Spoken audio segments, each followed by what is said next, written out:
Hey everyone, welcome back to another video, and today we're going to be checking out the new Ford F150 Raptor R that we all got for free because of us doing challenges.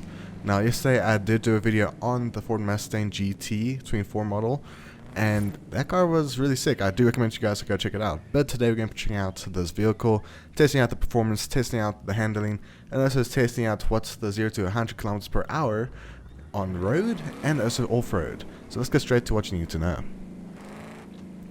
Now, starting off with the first things you need to know about this vehicle, it is going to be start off at a stock of a B class, which is actually not too bad. Now, I did see that you can do quite a lot of things with this car in terms of performance, so you can most likely get this vehicle to at least S1 class or even higher.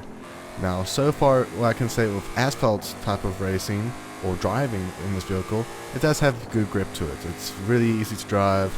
It does have a bit of a swerve to it, but I mean that's usable, it's easy to use. Now let's test out what is the 0 to 100 on a straight road like this. So let's rev it up and let's see how quick will it be.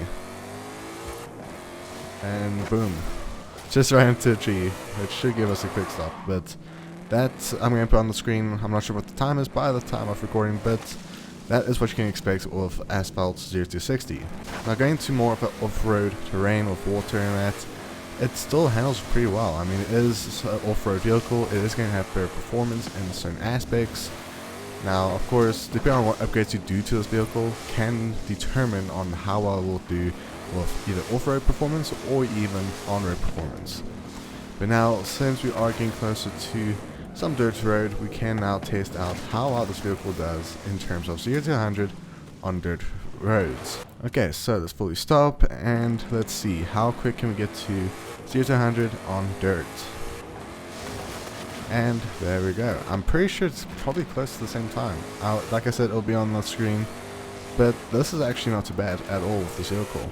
Now, design-wise, this car is really well designed. They did a good job to make this car look as realistic as they can to the actual vehicle itself.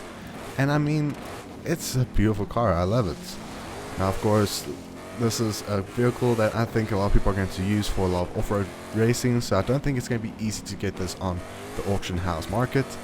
But if you are lucky enough to get this yourself through the auction house market, I do recommend it because it does have a good performance for off-road racing. Now going to interior looks, this obviously looks very similar to a lot of Raptors that are on the market. Now it is really well designed in here. You can see some specs that are really realistic to the actual car itself, and it's a beautiful vehicle. Now I'm going to show some of the accessories or body kits you can add to this vehicle, because there are quite a few that you can add to make it look more meaner or even just more off-road like, because this car does have a lot of options compared to the Mustang GT that I reviewed yesterday. This car does have more of a customization to it than that vehicle. Now I do believe with this vehicle being stock, it does go up to at least over 200 kilometers per hour, which is actually not too bad for this type of vehicle. I mean, it's top heavy, it does have a bit of a hard movement to it, but I mean, it is nothing that is too hard to control. Okay, now going to some accessories you can add to this car is obviously not too much, but it's actually not too bad. So normally you would see there is a body kit, but this car does not have any body kits, but it does have the air and appearance adjustable settings. So you do have your off-road adjustments, which so far for the front is really good. I mean, you got some options, they all look stunning, I do like them.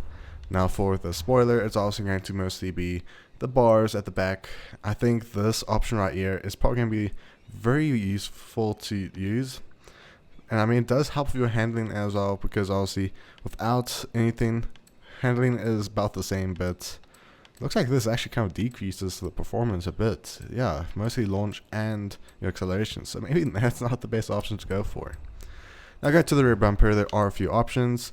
Obviously, just a simple change with the step. You do have decent options for that. It does make it look more, I guess, futuristic or more modern, but stock is also pretty good. But otherwise, hope you guys enjoyed. Let me know in the comments below what do you think about this F150 Raptor R, because we obviously had to do challenges to get this car and the Ford Mustang GT, which I did yesterday, and it's actually a beautiful car.